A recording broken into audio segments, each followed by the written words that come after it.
So what exactly is the QB plan of the future, plus run-pass ratio and clarity on roles on defense and much, much more? It's Twitter Tuesday on the Locked On Vikings podcast. You like that on 3, 1, 2, 3, you like it! You are Locked On Vikings, your daily Minnesota Vikings podcast, part of the Locked On Podcast Network, your team every day. Hey there. Hi there, everybody. Welcome to the Locked On Vikings podcast, part of the Locked On Podcast Network, your team every day. As always, I am your host, Luke Braun. Let's find some joy today. You can find this show wherever you find your favorite podcasts, whether it is SiriusXM podcast app or any other podcast app, YouTube, Amazon Fire, or Roku. Just download the Locked On Minnesota Sports app. All that stuff works. And a special shout out to those of you who do listen to this show every single day, my hashtag everydayers. I appreciate you all so much. Today's episode is brought to you by LinkedIn Jobs. LinkedIn Jobs helps you find the qualified candidates you want to talk to faster. Post your job for free at linkedin.com/lockedonnfl. That's linkedin.com/lockedonnfl to post your job for free. Terms and conditions apply. Today is Twitter Tuesday on the show, which means I'm answering your questions. You can send me questions whenever you want on Twitter at LukeBraunNFL or at LockedOnVikings. You can send me an email at lockedonvikingspodcast@gmail.com. There's a Google form in the show notes you can fill out, although that link might be broken. So let me look into that, but you can fill out that Google form as well, just bookmark it, or you can leave a YouTube comment or whatever. Let's get into the questions. The first one comes from Skull Squatch, who asks, what would you do if you had to place a bet on what the Vikings do at QB in 2024? Kirk extension, let Hall ball, big move for a high draft pick, trade Kirk for Mahomes straight up. That's if you get that joke, bless you. Get Brett Favre to give up on his dreams of defrauding welfare to lace him up one more time. I don't know how I feel about that last one, but maybe it would be better for the state of Missouri. My guess is, so I think a lot depends on 2023 at this point. My guess is Kirk walks. At this point, getting a contract extension done between the end of the season, which at earliest is mid-January, if they don't make the playoffs, and the void deadline, which is like 21 days before the league year, which is mid-February. So Kirk Cousins is not going to be negotiating throughout the season. He has said that, and that also is the kind of distraction he's not going to be interested in. So they have a month to work out an extension. That feels really hard. So I if I had to place a bet, I would probably not bet on a Kirk extension. I would bet Jaren Hall competes with a rookie. And that's going to be a high draft pick, and they're going to be really aggressive about that. Depends on how they finish and stuff like that. If they can be really aggressive and get up into the top 5 and get one of the big prize names, that is definitely an avenue that they will want to do. It's one that they tried to do in 2023. But even if they don't get one of the big names, the Caleb Williams, Drake May are like the two guys everybody's talking about, I still think that they would end up going with Bo Nix or, name your other guy. I don't know. There's like 7 quarterbacks that could be first rounders. And I think their final seasons in college is going to sort of separate the cream from the crop there. So I don't know what the good names are, but one of those guys competes with Jaren Hall, and we have like a camp competition to cover in 2024. That would be my bet. Chip asks, can we add some giddy up to the QB running game this year? Not just 4th and 1 sneaks. Instead, can Kirk execute several keepers for another 2 first downs most games? Okay, so that's a fine idea, but I think that there's a better option, which is checking down. Really, to me, a quarterback running is the same as a check down, right? It's, okay, now there's a pass play, the spacing is a pass play. If the quarterback can run, like if he's Justin Fields, he's zone check down, right? You don't have to have the running back out in the flat because he can get himself out to the flat and sort of run the play from there and try to get yards, or you can dump it off to someone in the flat. Can Kirk run on a keeper? I think that can be part of a progression, but I don't know if I prefer it to him dumping it off to CJ Ham, both because, that gets him hit and that leads to fumbles, injuries, all kinds of bad stuff can happen, but also because that is a part of the progression that I just don't think suits Kirk's skill set that well. And I mean, he can run fine, but he's also like 35. I don't know. Doesn't feel like the move to me. Andy asks, if you had an option to immediately make Mekhi Blackmon the best corner in the league or make Jordan Addison immediately play at JJ's level, which would you choose? Okay.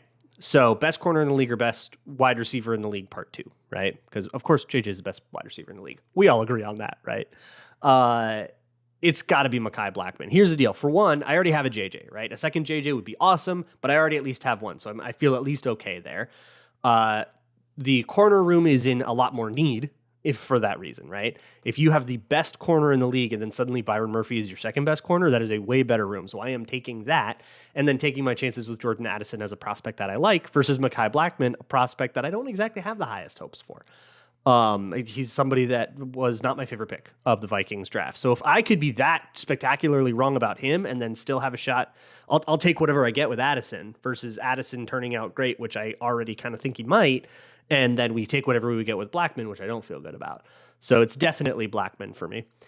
Jettis Agent says, with all the talk about improving the run game, do you think their goal is to get more balanced on the run-pass ratio or more focused on just improving efficiency? So everything I have been talking about, if this is what you're talking about, like the Wanda Zorro can sift, all that crap I talked about on yesterday's show and some of the other stuff I've been talking about earlier in the summer, has all been about efficiency. That is about how just explaining how the run game works, because I think that's an undercovered part of the game. Just stuff like, what are zone blocking rules? What should the offensive linemen do? Trying to kind of bridge the gap there between the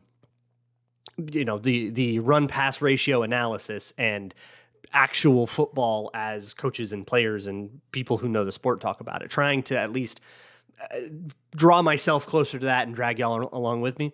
But also, yeah, there is the idea of, okay, and if you do it this way, these runs should get more yards. They should be more efficient. So that's an efficiency thing. I will say right now, any analysis that's giving you a run pass ratio is probably snake oil. I don't think that you can get a lot of very good analysis from run pass ratio that isn't hyper split into stuff like tendencies, like when they're in an I formation in 12 personnel, what's the run pass, right? Like, give me that with formation data and, down and distance data and stuff like that.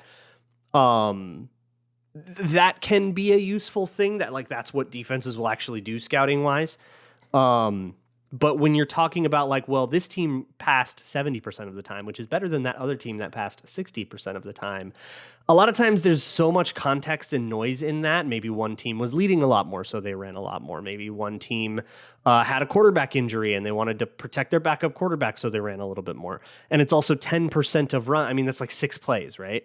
So that's probably snake oil on the grand level. You have to zoom it in so far that you lose your sense of sample size, but you might get something actionable, or you lose your sense of anything actionable, but you get at least a decent sample size, but I don't know what question you're answering at that point. So I don't think the idea of balancing the run-pass ratio is anything you should care about, let alone try to do. You should be entirely agnostic to it, and anybody that's saying 60-40 run pass is ideal, you can ignore them like they are a doomsday sayer on the corner of yelling outside of a Walgreens. Casey the Coolest asks, what is your earliest Vikings memory? Mine is Randy Moss mooning the Packers game. Okay, so mine, I tried to look this up and I'm pretty sure my memory fused 2 games together, because I remember being a very little kid, this had to be 97, watching the Vikings play the Bills and losing really bad and being really frustrated about that. Again, that has to be fused into my brain somehow. Maybe it was 2002, and I think they lost against the Bills that way. It was December, because I remember there was a Christmas-esque gathering going on. But here's the deal. The Vikings didn't lose to the Bills in 97. So I'm pretty sure I fused 2 games together, but some amalgamation of that is my earliest Vikings memory. I was 5 years old that year. There is some stuff about safeties that are some interesting questions, some role player questions and stuff that I want to make sure I get to, as well as some of the sillier things. So let's keep this mailbag rolling. But before I get into it, let me take a brief pause to talk to you about the sponsor of today's episode, which is Bird Dogs. Bird Dogs make you look fantastic. They make you look moist, delectable, delicious, and flavorful. They're designed to fit slimmer through the thigh and leg, giving you a truly meaty and stick to your ribs kind of look. These are getting away from me. They fit better than regular shorts because just gonna roll right into it. They fit better than regular shorts because regular shorts are made usually out of like a stiff, restrictive cotton that either won't be form fitting, or if it is, it's like uncomfortable and it doesn't quite fit through your leg the way that you maybe want it to. So Bird Dogs has this cloud knit fabric that looks just like khaki, so it still looks like, you know, the khaki shirt that you might wear for whatever you're going to wear khaki shorts to, but you get a way slimmer fit and you don't have to sacrifice movement. They also have an anti-stink sweat wicking fabric that keeps you cool and dry all day long. So go to birddogs.com/LockedOnNFL or enter promo code LockedOnNFL for a free Yeti style tumbler with your order. That's birddogs.com/LockedOnNFL or promo code LockedOnNFL for a free Yeti style tumbler. You won't want to take your bird dogs off, we promise you. Moving on with this Twitter Tuesday episode of the Locked On Vikings podcast, Skull Ross asks, if I listen to every episode, but not always on the day of and not always one episode per day, am I still an everydayer? Absolutely. And I thank you very much. Everydayers are people who listen to every episode. But yeah, some people are just like, well, I've got this thing I do every Friday that takes 2.5 hours, so I'll just listen to all the shows all at once. Yeah, that's fine. You do you. I would not know the difference, nor would I care. 1991 Ford Tempo enthusiast says, now that it's been about a year from your history of the Vikings series, would you change anything about how you characterize certain years or certain players? So I think about this a lot, and I go back and I watch it a lot just because I'm really happy with it. And the history of the Minnesota Vikings is a 7-part documentary series. By the way, you can find it on patreon.com/LukeBrownNFL. No paywall or anything like that. 7 hours of Minnesota Vikings history content. A great summer watch while you wait for camp to start up. I am extraordinarily proud of that series. I think I would want to take episode 3 down to its studs and rebuild it if I were to do that. The cold open, I don't think I got the message across that I was trying to go for this motif of Fran Tarkenton speaking at the 2016 RNC, and he's this very weird presence there. It's this like monumental moment in American history, the 2016 RNC. It's like this very weird watershed thing in American politics. And then like also Fran Tarkenton is here sort of experiencing someone else's moment. And that's such a great metaphor for all of the other times Fran Tarkenton experienced someone else's moment. And that's the episode where they lose all the Super Bowls. But also, I don't know, it felt a little bit, that episode feels a little bit like I'm just recounting games. There's not as much story to it, where, you know, the second episode is the first Super Bowl, and there's so much story to that Super Bowl, and there's so much story to the 90s teams, and to the, you know, then we start talking about the 2000s teams and the Mike Tice era and Randy Moss and all that stuff. There's so much story to all of that, and even in the 80s, the story of them finding identity. But I don't know, the third episode just kind of feels like, and then they went here and they won, and then they went here and they lost, and then they went here, and I've struggled with that a lot the whole time. And I would probably just tear that whole episode down to its studs. That said, I'm still very proud of the episode, and I still would love it if you went and watched it. I don't need anything from you. I just want your eyeballs. It means a lot to me. Purple Velour asks, with all this 3 safety talk this offseason, do you expect fewer snaps with both stand-up linebackers on the field at the same time? Who would rotate off for an extra DB in dime looks or for the nickel and 3 true down linemen? So the 3 safety is probably a different nickel package. It's still 5 DBs, but you have 2 corners and 3 safeties instead of 3 corners and 2 safeties. I do not think a linebacker would rotate off all that often. However, if you're in a dime look with 6 defensive backs, I think usually that would be another defensive lineman. So you would have like a 4-1-6 or a 4, or it would have to be like a 3-2-6 or something like that. And then somebody's maybe walk down the line of scrimmage or something like that. But dime is something that Brian Flores uses more than everybody else, but it's still like not going to be a staple thing. It'll be like, you know, he uses it 7% of the time, which is a lot comparatively, but that's still only 7% of the time. It's not the big thing. Fries Football asks, Matt Fries of Kindred Skulls, great show, you guys should listen to it, says, the Vikings defense is a bunch of players that I'm not comfortable projecting to more than a specific role. Do you think the defense can succeed by rotating a bunch of guys in for the roles they do best, or do we need young players to step up and play every down to be good? Yeah, so this is interesting, right? And he goes over a whole bunch of those players and those roles that he feels like. Cam Bynum not really being in the run fit, being a high safety. Guys like Jay Ward being an apex. Guys like, you know, Josh Metellus sort of being a tight end matchup guy and all that. So for one, I think this is a personnel question, an offensive personnel question. When they're in 12 personnel, what is our package for that this week? When they're in 21, what is our package for that this week? And having the most possible answers to that is sort of the advantage. But yeah, all those guys need to be able to cover, right? And eventually the roles that they actually play get a little bit samey, and it's just a matter of which kind of zone they're doing. But I don't know how different of a skill set a hook zone is versus a curl flat zone. Like, it's still zone drop and, the similar techniques and similar footworks and all that stuff. So I don't know if if it specializes in that way. I think it more specializes in matchups. Now, if you have a schedule where you never play any good tight ends and you have a tight end matchup guy and he just doesn't get used and you wasted a thing, like, that is, I guess, the downside to that. But it hurts a lot more to need it and not have it than it does to have it and not need it. That's what I think this like specialization thing is about. Not necessarily, Cam Bynum's not in the run fit, let's run at him. Well, he's not in the run fit, so the offense doesn't really get to control that. And you get to control what the defensive players do a little bit more than the offense does. But I see what you mean in terms of like all that rotation. Then hopefully defensive back rotation keeps guys fresh too. That can be an underrated benefit of this, is just like fatigue. M. Peters 77 says, if you replayed last year's NFL season but put Justin Fields on the Eagles and Jalen Hurts on the Bears, which would the two teams' regular season record be? You're gonna get me in so much trouble, dude. This is going to get so bad because those are two of the most insane rabid fan bases. So let me tell you my opinions of those quarterbacks first. For one, I think Jalen Hurts is real. I think what he did last year is more representative of what we can expect from him moving forward than his first 2 years were. I do believe that Jalen Hurts season was a real step forward and not some fluke because he was surrounded by great talent. And I kind of think the same about Justin Fields a little bit. I think there's stuff that Justin Fields does wrong. A hesitance to fire in, I'll call them NFL windows that are maybe not high school windows or college windows, but in the NFL, if you get a half a shoulder of separation, you got to be able to make that throw. And he doesn't want to. He will hold on to that. He'll decline it and move forward in a progression. I think that's something he needs to work on.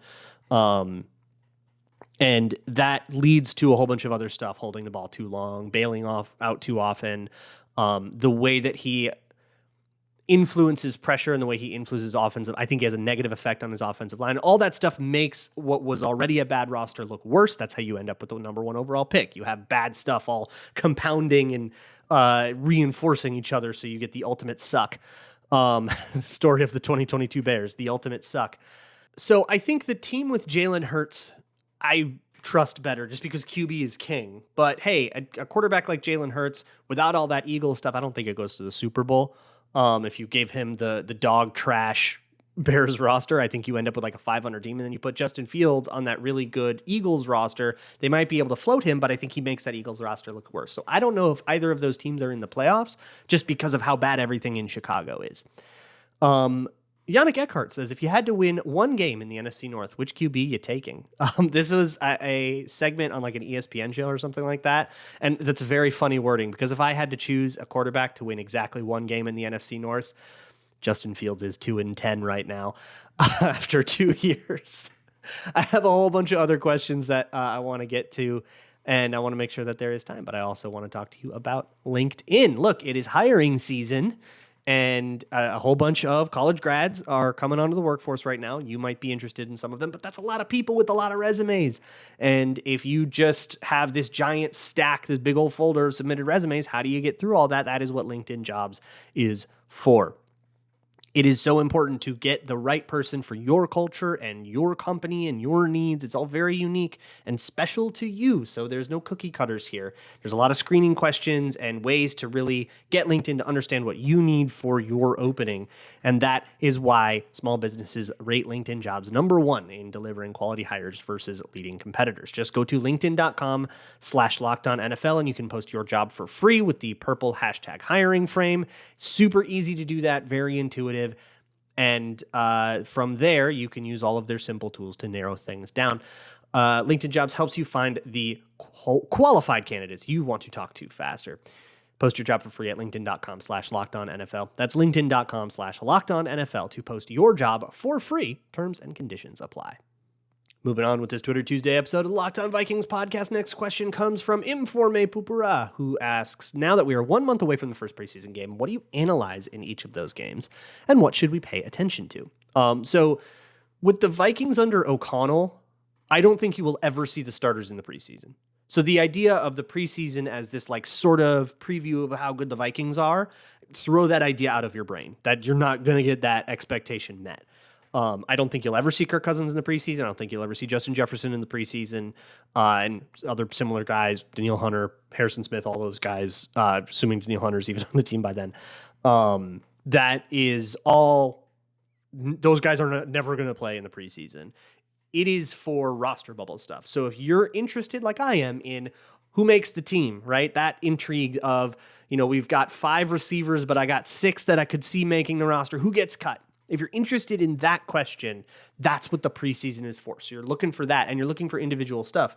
The score and flow of the game in the preseason is complete nonsense. There's absolutely no correlation to how good you are in the preseason and how good you are in the regular season at all, mostly because a lot of the key moments in that game happen with guys that aren't going to make the team.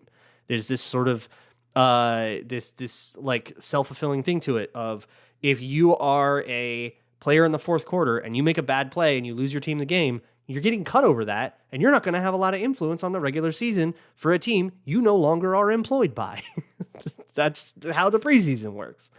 So take all holistic results out of your brain. You're not going to see, how is Kirk Cousins looking this year? You're not going to get any of that. You're going to get Nick Mullins versus Jaren Hall. And that's pretty interesting. And then you just have to like really focus in on the individuals. Was that a good ball? Was that a good decision? Did he earn that sack, or was that on somebody else? What happened? And you can kind of, it really focuses on individual player evaluations. Holistic team success stuff is basically nonsense. It's like 99% noise. Red and Purple says, if JJ retired at this moment, would he be a Hall of Famer? How long would he need to keep going at his current pace in order to get in? So definitely not. Not after, I don't think a 3-year career can get you to the Hall of Fame. I think if you can keep up your pace as the best receiver in the NFL, which he was in 2022, best receiver in the NFL, if you just keep that up for like 3 or 4 years, then it kind of doesn't matter what happens for the rest of your career. I think you can get in. We're still a ways away here. There's also a longevity thing. He could maybe regress and be like a top 15 receiver for the rest of his career. But if that career goes 10 more years and he's a 13-year guy that was a top 10 receiver for a bunch of it, yeah, that gets you in. But I think you need to, whatever pace it is, you need to sustain it. And the higher that pace is, the less you need to sustain it, but you still need to sustain it at least 3 or 4 years for even at the best pace possible. You still need to keep that up. So I think we're a long way away from that conversation being serious. Bad Dad Joke asks, for those who come to learn the game from Madden, fantasy football, and watching the Vikings, what are some of the biggest misconceptions about how offensive and defensive strategy and team building work in the NFL? So Madden is the big one for me. Fantasy a little bit too if you're in a dynasty thing, where I think in Madden it is too easy in franchise mode to tank. You can just kind of, everybody goes like this, everybody closes their eyes, and you turn coach firing off and you get a top draft pick. And it's like, well, why can't we do that in real life? There is that sort of missing human element, right? You can do that in Dynasty as well. Trade away all your players, go have a bad team, but then you can get the number 1 pick and get Saquon Barkley, right? That is going to create a misconception and sort of trick you into thinking it's a little easier than it can, because, tanking in the NFL, players will not tank. You can tell them all you want, hey, lose this game on purpose for the sake of us drafting your replacement. A, they're not going to want to do that. B, they just don't have it in their blood. Nobody wakes up at 4:30 a.m. to lose. Coaches, kind of the same deal.